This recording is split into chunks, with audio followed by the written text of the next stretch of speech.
서울 광화문 일본 대사관 앞. 30년 동안 위안부 문제를 전 세계에 알려온 수요 집회가 열리고 있습니다. 계속되고 있는데요.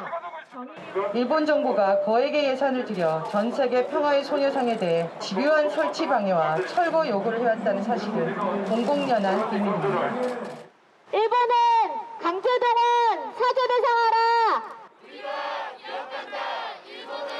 최근 집회에선 강제동원 피해 배상 문제가 주요 이슈 중 하나입니다. 이렇게 대법 판결이 났음에도 불구하고 하지 않는다는 것 정말 기가 찰 노릇입니다. 그런데 최근 집회장 주변에 다른 목소리가 등장했습니다. 지금의 스가 수상이나 전혀 입장을 양보할 생각이 없습니다.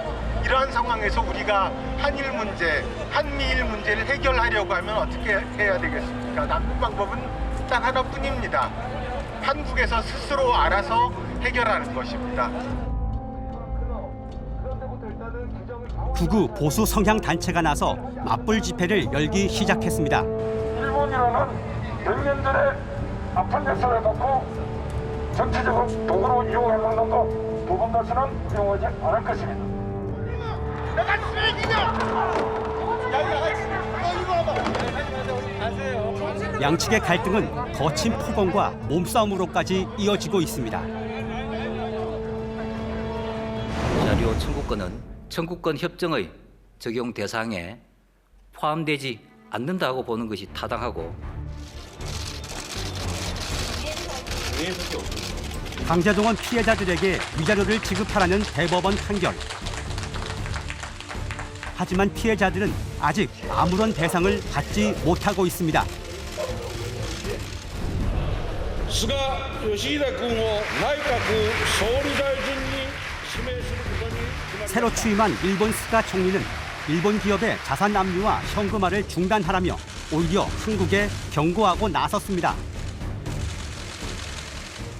現金化されるこうした事態になれば日韓関係にとっては極めて深刻な状況を招くので絶対に避けなければならない。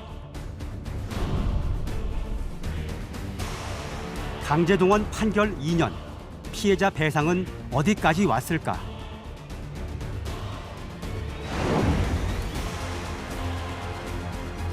기로에 선 한일 관계는 과연 어디로 가고 있는 것일까?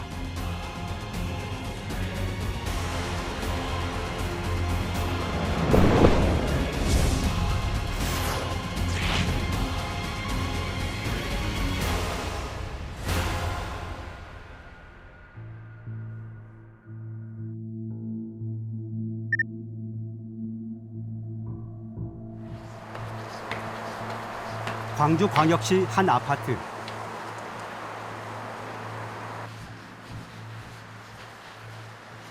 아흔여덟 살 강제동원 피해자 이춘식 할아버지가 사는 곳입니다. KBS에서 왔습니다. 안녕하세요. KBS에서 왔습니다. 네. 안녕하십니까. 저희 KBS에서 왔습니다. 제2차 세계대전이 한창이던 1940년대 초 일본의 한 제철소에서 고된 노역을 했던 이춘식 할아버지. 일본 제철 피해자 소송의 유일한 생존자입니다. 9번 방송이요. KBS. 군대하고 똑같이 기숙사가 군대하고 같이 또 일어나라고 나팔 부르고 나팔 부르면 일어나서 이제 또 점검 오면 점검 맞춰가지고 수가다 만나고 도와드리라고 말이야. 대법원에서 일본 제철을 상대로 승소했지만 기다림은 여전히 계속되고 있습니다. 꾀를 부린다며 우리가 재판했잖아. 재판했는데 재판에서 다이고 주라고 그러는데 아직도 짭짭하네. 그러니까 좀 빨리 받아주려가. 애들 빨리 받아줘야지. 말해서 이거지. 재판한 거 재판 유시 있어야지. 유시 안 써보면 안 되잖아. 헛재판이지 그것이.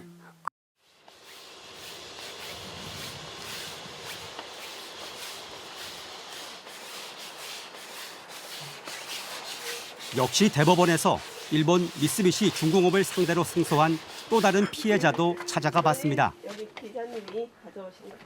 어서 오십시오. 안녕하세요. 앉으세요. 돌아가시고. 91살 양금덕 할머니. 10대 소녀 시절 비행기 공장에 근로 정신대로 강제 동원돼 가혹한 노동에 시달렸습니다. 독을 넣고 피가 작은 게 그 가서 맞아가면서 밥 굶어가면서 일 열심히 지기 나라에 가서 일은 재밖에 없는데 지금까지 사지 한마디도 못 듣는 것이 원망스럽고 아직까지 이런 자리나 보상도 못 받고 있어요. 그것이 너무나도 이제 사지 한마디를 받고 죽을지 안 먹을지 이제 우리는 이제 뭐 희망이 없어요.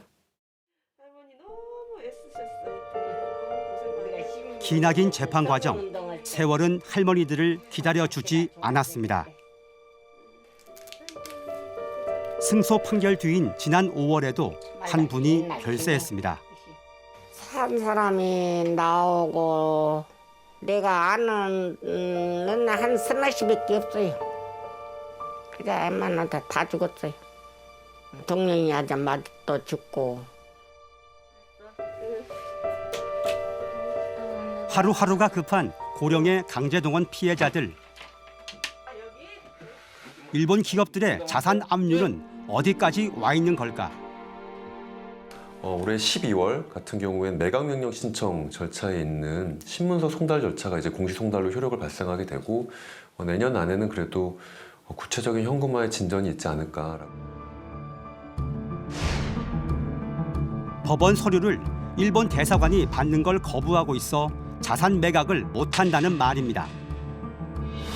법원은 결국 관보에 그 내용을 게재하는 공시 송달 절차를 밟고 있는데 이게 끝나면 압류된 일본 기업 자산을 매각하는 강제 집행을 거쳐 이르면 내년쯤 현금화가 가능해질 전망입니다. 일본 정부가 이 문제에 대해서 아주 극렬 반대하고 있죠. 현금화를 막아야 된다. 그래서 최근에 박지원 국정원장이 스가 총리와의 면담을 했을 때도 공식적인 얘기들이 다 확인되진 않았지만 현금화 중단 방안부터 물어봤고. 일본 입장은 확고합니다.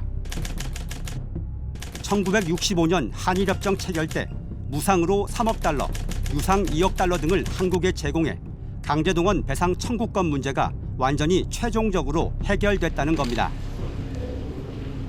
그러니 소송은 불가능하고 일본 기업 자산 현금화도 절대 있을 수 없다는 입장입니다. 반면 우리 대법원은 일제강점기 반인도적 불법 행위를 전제로 하는 강제동원 피해자의 위자료 청구권이 한일협정에 포함되지 않았다고 판결했습니다. 식민지가 불법이라는 게 큰 요인이고 그 요인에 의해서 생긴 그 행위는 비인도적이고 불법적 행위라는 거죠. 그래서 그거에 대한 피해 보상의 책임 청구권이 한국 사람한테 있다라는 거거든요. 그 피해 보상으로서 위로금을 1억 원을 책정을 한 거죠. 일본은 왜 민사소송인 피해자 배상 판결에 이렇게 극렬하게 반대하는 걸까? 앞으로 이어질 피해자들의 추가 손해배상 소송과 이로 인한 천문학적인 피해 배상금 때문이라는 분석입니다.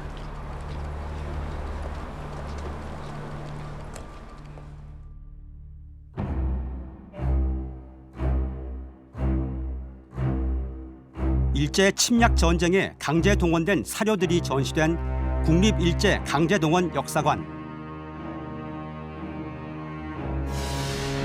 역사관에 기록된 조선인 강제동원 총수는 중복동원까지 포함해 782만 7천여 명으로 추산됩니다. 한반도 내에 강제 동원된 인원이 약 650만여 명. 한반도 밖으로는 100만여 명입니다. 나머지 27만여 명은 군인과 군무원 동원이었습니다.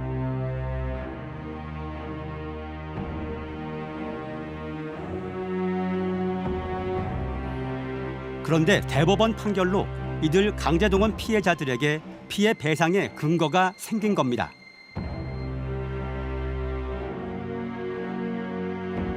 실제로 최근 국외징용자들과 위안부 피해자들을 중심으로 추가 소송이 속속 제기되고 있습니다. 2018년 11월 대법원 판결 이후에 작년 4월 1차 원고에 이어서 올해 1월 2차 원고까지 집단 소송에 모두 원고 87명이 참여하고 이제 소송이 본격화되고 있습니다. 현재 일본 기업을 상대로 소송 중인 사람은 900명 이상. 승소 가능성이 높아 자산을 압류당하는 일본 기업들이 더 생겨날 가능성이 있습니다.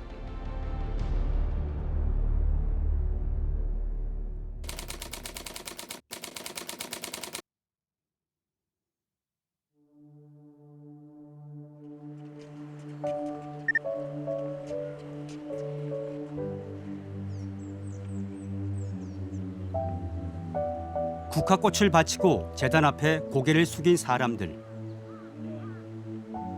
일제강점기 강제동원 피해자 자녀들입니다. 백발이 성성한 7, 80대의 노인들이지만 아픈 기억은 아직도 생생합니다. 제 부친은 45년도 8월달에 8월 해방인데 6월달이에요. 6월달에 오다가 밤중에 다대포 앞에서 다대포? 부산 다대포 그냥 포기해버려 누구 비행기가. 그렇게 배에 몽땅 다 죽은 거예요. 몽땅 배에서. 아버지들은 일제강점기 국내 건설 현장 등지로 강제 동원됐고 그 과정에서 죽거나 크게 다쳤습니다. 재적 등본을 떼보면은 그 부산 초랑이라는 그 지역의 일본 어떤 내사에서 일을 하시다가 돌아가셨다 그렇게 명시가 돼 있더라고요. 그는 정도 말고. 지난 2008년 박상영 씨 아버지는 강제동원 피해자로 인정받았습니다. 우리 아버님은 불고 자라서 와서 고생하시다 세상 버리게 해도 왜 아무런 이런 학적 흉물까지 줘놓고 아무런 소식이 없느냐 하는 걸 안타까움을 가지고 정부 원망을 하고 지금 우리 국내 피해자들은 이번에 해결이 될 것이라고 생각하고 큰 기대를 하고 있었는데 하지만 지금까지 아무런 배상도 받을 수 없었습니다.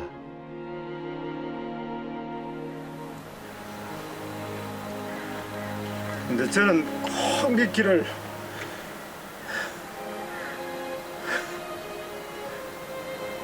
이번 정부에서 꼭 좀 해결을 해줬으면 좋겠습니다.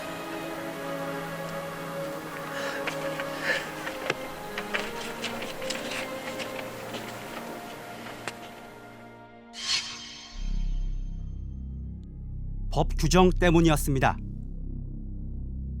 한일협정 문서가 공개되면서 정부는 강제동원 지원법을 제정해 피해자 조사를 벌이고 일부 지원에도 나섰습니다.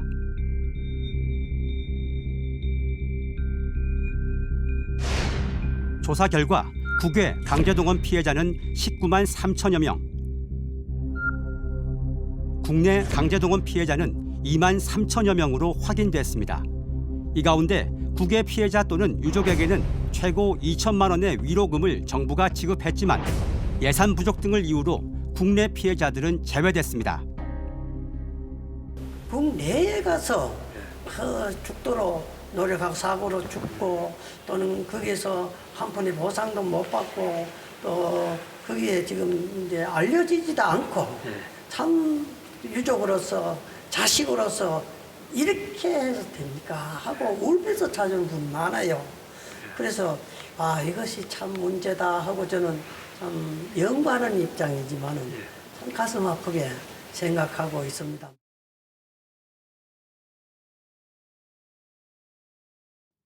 그런데 2년 전 대법원 판결로 반인도적 행위에 대한 개인 청구권이 확인된 만큼 이들 국내 동원 피해자들에 대한 배상의 길도 그만큼 넓어지게 된 겁니다.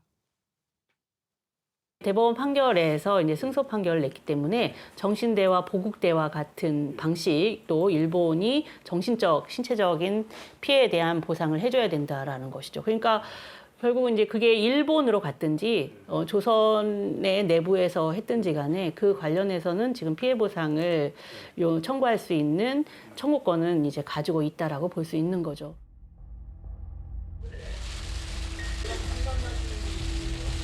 대법원 판결로 강제동원 피해자 배상의 길은 열렸지만 한일 두 나라 정부의 갈등의 골은 갈수록 깊어지고 있습니다.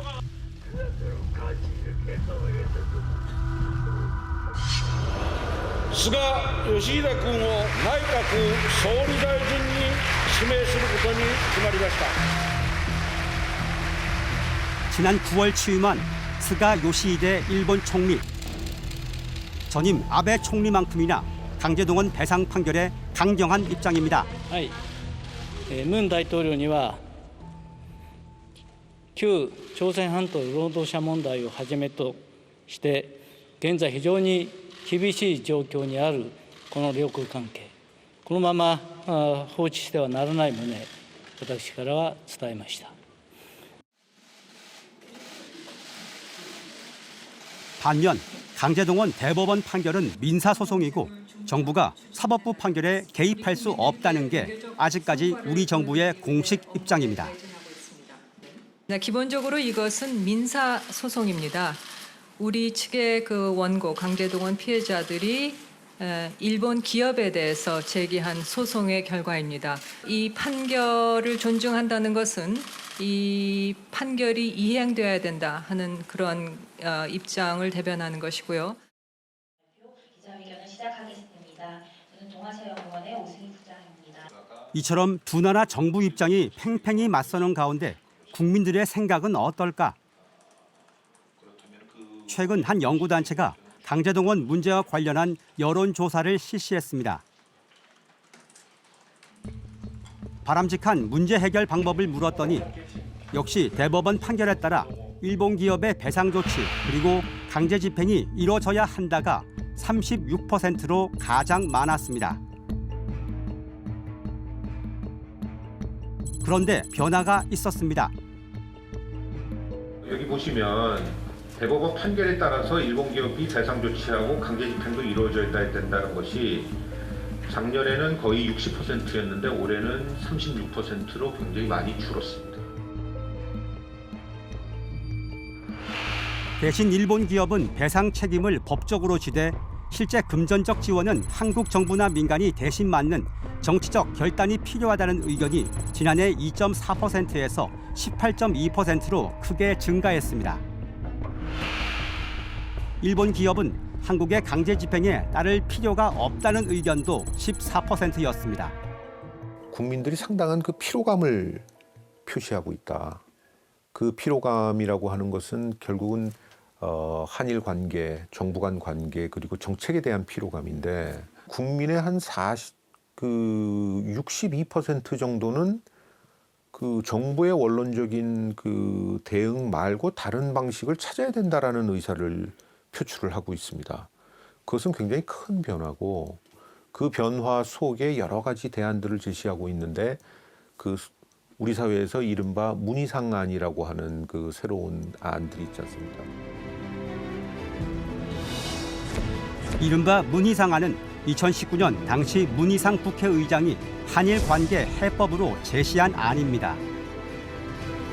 한국과 일본 양국 기업들이 기부금을 내고 국민들이 모은 돈을 보태 재단을 만들자는 겁니다. 이 재단에서 피해자에게 위자료를 주고 대신 소송은 중단하자는 내용입니다. 일각에서는 한일 갈등을 완화시키면서도 피해자를 지원할 수 있는 대안을 검토해보자는 의견도 나옵니다. 앞으로 징용 문제에 대해서도 또 뭐 여타 문제에서도 일본에 대해서 많은 소송을 할 거 아니에요. 이 문제에 대해서는 특별법으로 문제를 해결해야 된다. 그러니까 지금 당장 그 재판 결과에 대해서는 민간에 화해하는 것이 제일 좋고, 그게 안 되면 정부가 나서서 구상권이라는 말을 하잖아요.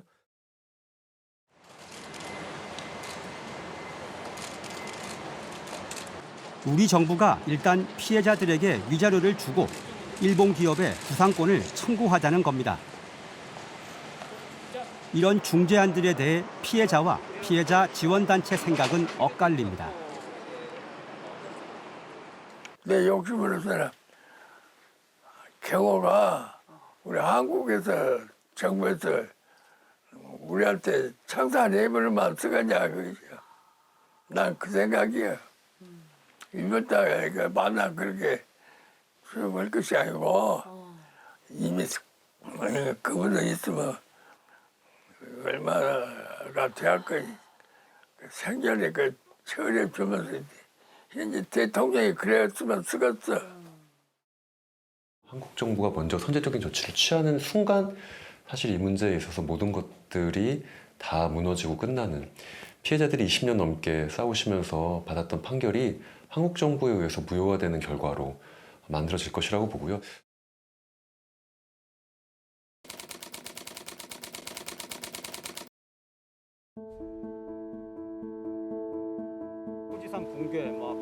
참 말 못할 정도로 갈수록 꼬여가는 한일 관계 현안에 대해 젊은이들은 어떻게 생각하고 있을까?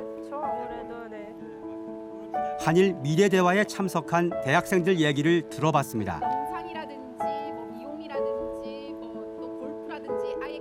우리가 그 한일 협정권 그 협상할 때도 그때는 뭐 전쟁 끝나고 잘 살지 못했던 나라니까 어쩔 수 없이 굴욕이라고 할 수 있겠죠. 그런 역사적 사건을 달고 이제 더 성장을 하고 많이 살고 이제 일본도 이제 이길 수 있으니까 점점 이런 논의가 더욱더 가속화된 것 같은데, 양국 정부에 대한 거침없는 목소리도 나왔습니다. 한일 양국이 이렇게 과거사 문제를 경제나 안보 영역까지 끌어들이고 있는 부분이 굉장히 아쉽다고 생각을 하고, 그런 면에서 일본 측에서 먼저 한국을 타격하기 위해서 제시한 수출 규제나 또 한국 측에서 먼저 파기를 했던 지소미아 같은 경우는 저는 양국 모두의 이익에 도움이 되지 않는 파괴적인 조치라고 생각을 하고, 정말 일본이 존경받는 국가가 되고 싶다면 그 과거사에 대한 정확한 이해와 그리고 그 역사 교육을 철저하게 해서 다시는 이 땅에서 그런 일이 되풀이되지 않게 하도록 하는 것이 정말 그 정치인들의 역할이고 또 그 존경받는 국가가 되기 위한 길이라고 또 얘기를 합니다. 우리가 만약에 일본보다 한 2-3배 잘 살면은 무엇보다 중요한 건 피해자라는 지적도 나왔습니다. 2015년도에 위안부 합의가 있었을 때 이제 그거에 대해서 사실 청년들이 분노했던 거는 그냥 일본에 대한 막연한 적개심이 아니었거든요. 그러니까 그 과정에서 과연 지금 살아계신 할머님들, 그 피해자분들의 이야기는 들었냐라는 거였는데 그거를 안 들었기 때문에 사실 그거는 공정하지 못하다라고 지금의 청년 세대는 얘기를 했던 거거든요. 지금 이 국가의 지도자 중에 누구 한 명이라도 가서 피해자분들께 이런 상황을 설명드리고 좀 설득이라도 해보려는 그런 노력은 했었나라는 생각이 들더라고요.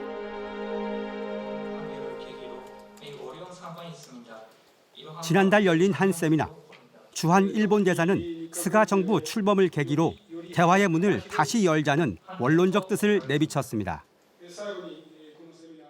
日韓関係は2018年秋の大法院判決を機にですね、非常に厳しい状況にあります。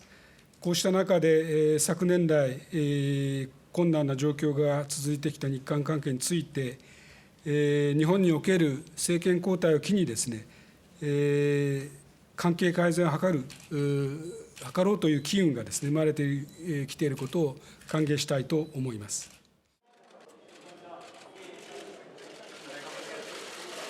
최근 주일 한국 대사로 내정된 강창일 전 의원 역시 스가 정부에 대한 기대를 밝혔습니다.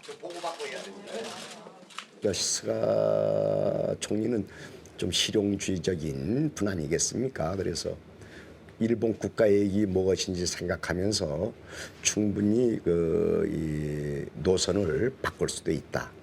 그러니까 이념형 정치가 아니기 때문에 한일과 정상화시키는데 힘쓰지 않을까 하는 기대를 갖고 있습니다. 20대 국회에서 이미 판결난 피해자들에게는 배상을 하되 나머지 피해자에겐 우리 정부가 재단을 세워 지원하자는 안을 제시했던 강 전 의원. 역시 법원의 강제 집행 이전에 해법을 마련해야 한다고 말합니다. 현금화가 될 경우 일본 측에서는 한일 관계가 파탄이다 이렇게까지 말을 하잖아요. 그 상황까지 가지 말자 이거죠. 현금화는 이제 최후에 가서 이제 현금화한데 그 전에 좀 해결하는 지혜를 찾아보자 하는 얘기죠. 우리도 알고 있어요. 현금화되게 되면 되게 한일 관계가 어려울 것이다.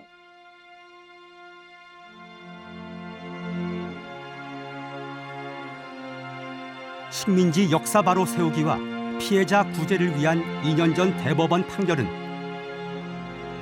비록 늦었지만 정의로운 결단이었습니다.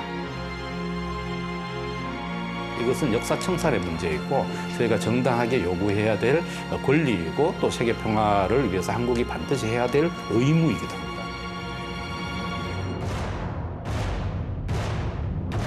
기로에 선 한일 관계.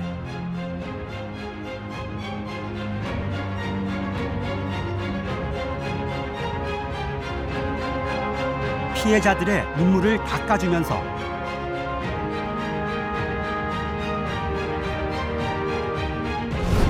두 나라가 미래로 함께 갈 수 있는 정의롭고도 슬기로운 방안이 무엇일지 두 나라 정부가 이제 대화에 나서야 할 때입니다.